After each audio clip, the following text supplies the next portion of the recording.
Do you believe that our electoral machinery is functioning perfectly? Absolutely yes. Okay, so then Absolutely fine. yes. Let's move to someone who doesn't have that same assumption. अभी काफी time. नहीं assumption नहीं है, नहीं मैं आपसे आप मेरे को factually. Okay, देखो, belief, same belief. Second, रुकिए. मेरा Sir, assumption आप नहीं है, नहीं मैं आपको disagree करूँ. कौन सी सुप्रीम कोर्ट या कौन सी कॉन्स्टिट्यूशनल अथॉरिटी ने बोला है कि नहीं अच्छे से काम करी, नाम बताओ. Okay, fair.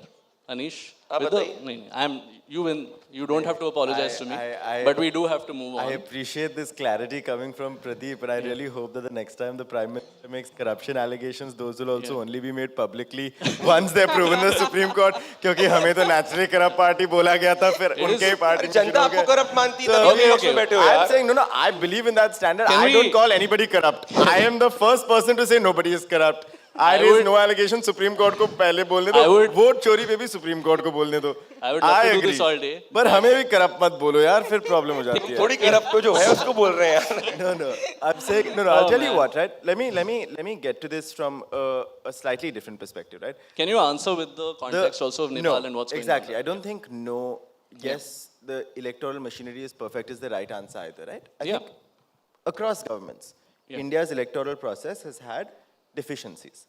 Whether that was ballot stuffing that happened across various governments, which is why we introduced EVMs in the first place, whether that is a duplication of voter names on voter lists, or whether that's duplicate voting by a single voter across multiple constituencies, right? Which is why we got indelible ink.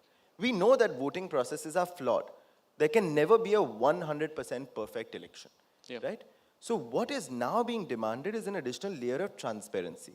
I think on both sides, the debate has gotten polarized to an extent where you're either saying that the entire election has to be questioned, or you're saying that the entire election is perfect. Now, for something like a digitized voter list to be provided is something that I think is a normal thing for a political party to ask. We've asked for it, because otherwise you have 7 feet stack of paper sitting in front of you, which is like giving somebody a manual phone book when they change their phone and asking them to manually copy every new number into their address book, right? You don't need to do that.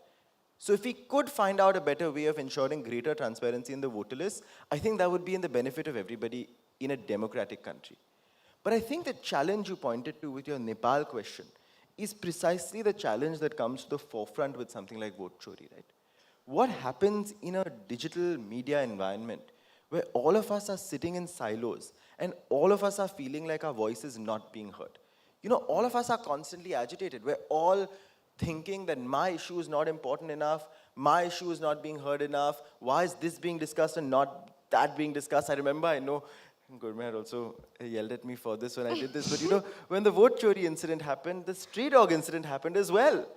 And there were so many people being like, nahi, tum kutto ke liye baat kar rahe ho, vote chori ke liye nahi baat kar rahe ho, anti-national. From the other side as well, right? Yeah. So I think we have to find some way, systemically, in a country that is this large, to figure out how do we talk to each other, right?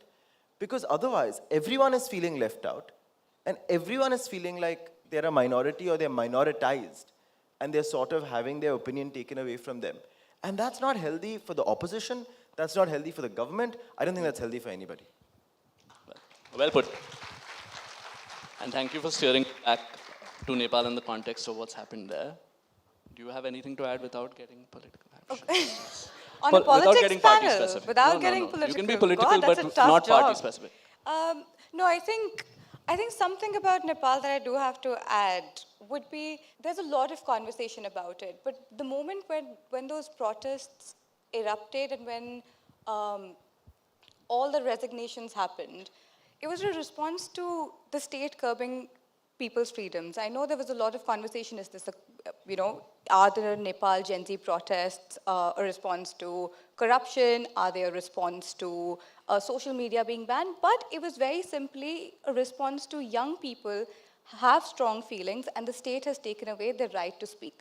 They've taken away their platforms to speak. So I think with Nepal, there are two things that are very important that the state needs to understand, and what India can learn from whatever that's happened there, is that whenever young people want to speak and put their opinions out there, that there should be, that it should be allowed. You cannot, for example, we've seen this in Kashmir, we've seen this in multiple places, wherever there are protests that are going to happen, suddenly the internet goes off. Or whenever there's an issue, the internet goes off. People's voices are taken away. In the 2021 IT, I'm completely forgetting the name of the bill that was being passed. A lot of it was controlling what younger people are speaking and taking away their rights. So what is important for the state to do is to make sure that young people have their voice. And what is important, on the other hand, for young people to do is that we need to move, like Pradeep has said and like Anish has said, move beyond the digital boundaries. We cannot just rely on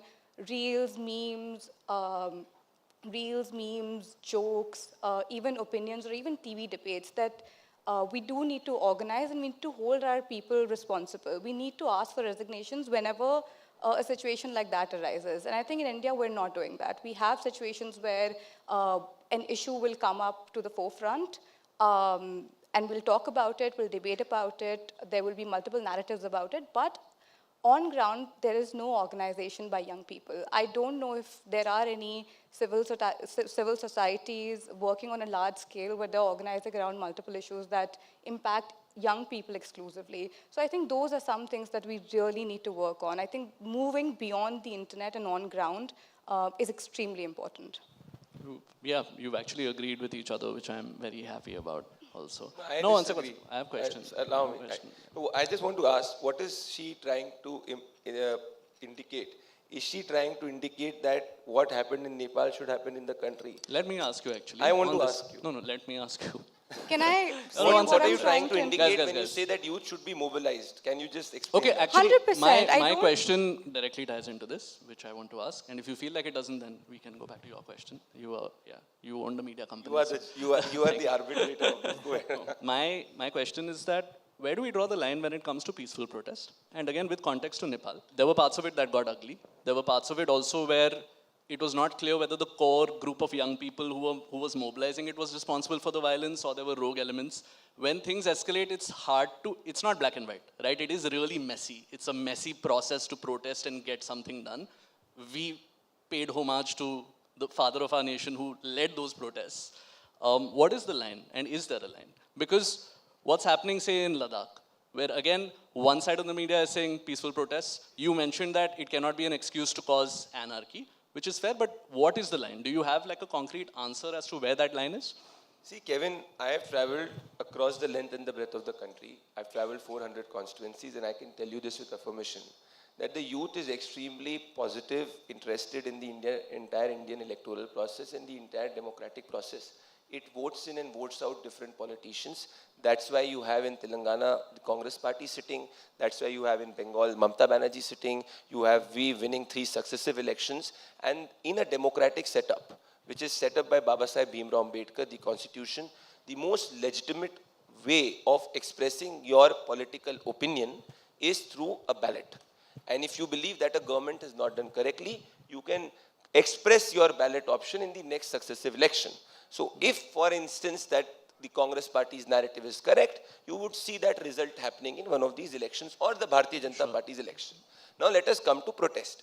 If you go to the primacy of the Indian Constitution, the Indian Constitution gives you the right to peaceful protest. That is what 19(1)(a) say.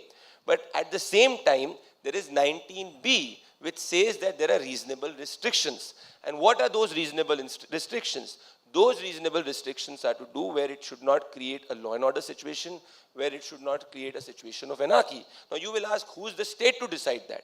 Well, the state can definitely curb it, but the ultimate arbitrator of it is the Supreme Court and the courts of this country. That is where you have the courts, everybody going to the court for an anticipatory bail or a restriction order or saying that this protest should happen. So the government is not the final arbitrator to decide which is correct, which is not. But if the government has an intelligence, then the government definitely has the right to curb anarchy. And that, I'll give you an example. Delhi riots happened, remember? There were two, I would say, separatists, name, and you can Google, Umar Khalid and Sharjeel Imam. A large chunk of the media had painted those as poster boys of freedom of expression. What did Sharjeel Imam say? Sharjeel Imam said that he wants to take out the chicken neck from a part of the country. That is seditious in nature. If you want to take a part of the country out of it, it's seditious in nature. We arrested Sharjeel Imam. He's still under NSA, under UAPA, and he's still behind bars in the Supreme Court or any High Court has not given bail. Umar Khalid, he tried to incite Delhi riots. Entire lobby of Gurmehar and the Congress ecosystem tried to stop Umar Khalid from coming out of bail. What has the court still now said? The courts have said that the case is, he will be behind bars. The court is not hearing the bail Sorry? plea also. They've not heard the bail plea also. That is for the lawyers of Umar Khalid to decide. If you read Mr. Chandrachud, who was the Chief Justice, why have they asked for repeated adjournment? That is for them to decide. That is not our case out here. I'm just telling you what is the state matter right now. So the state acted. The court believed that what the state has done is correct, and that's why they are behind bars. So if the court, in many cases, for instance, with a lot of journalists you've seen, where the state has acted in excess, the courts have provided immediate anticipatory bail or immediate bail because of their freedom of expression. But a separatist element, an urban Naxal, or an individual who wants to create an anarchy, and I want to tell the youth of this country, the most legitimate way of expressing your public opinion is get into politics, be a public representative, vote a political party, whether it is us, Congress or anybody, but do not get into Rahul Gandhi's entire plan of coming on the streets, because it will be you whose future will suffer. Look around the world. Look around every country that Kevin is speaking about and see what has been the final conclusion. Has it improved that country? Has it led to a better system, whether it is Bangladesh or any other system? You will be the best judge to know. Okay. Nepal we'll see in March when they have elections. That's the only country I mentioned, but I'll let Anish. No, Nepal, are you justifying those who were killed? No, not at all. So, was it a peaceful protest or a violent protest? Is Nepal better off today or better off earlier? The Gen Z did the revolution. Yeah. Who has taken charge? What is the age of the person? What is the age of the person? So, but Gen Z has decided. What is the age of the person? The Gen Z has decided that How this do is you the know right that? person. How do you know that? No, what is the age of the person? Because of Discord democracy, we know. Because That's there was a poll that was done on so Discord. are you saying that? So you are saying that? I'm not saying. You don't have to cross your question argument me. I have is, no horse in this race. No, I'm not. Your argument is that just because, say, a political party is not able to come to power, you want 1 lakh people to gather on the street, create arson, create situation, and capture power. No, I'm not arguing. That is what exactly was. I was asking you where the line is. That's it. Because you also said Constitution enshrines peaceful protest. Constitution does not give you the right to it says reasonable restriction. India is the only country where there is stability, where there is growth. Thanks for watching. If you enjoyed the video, don't forget to like, subscribe and share.